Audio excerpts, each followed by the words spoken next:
نبی کریم صلی اللہ علیہ وسلم اپنی امت کو چھوڑ کے گئے تھے جب ان کی امت نماز پڑھ رہی تھی کہ بے نمازی کو قبر ایسے دبائے گی کہ اس کی پسلیاں ٹوٹ ٹوٹ کر ایک دوسرے میں پیوست ہو جائیں.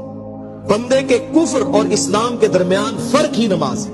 The first thing that rises to protect you in the grave is your salah.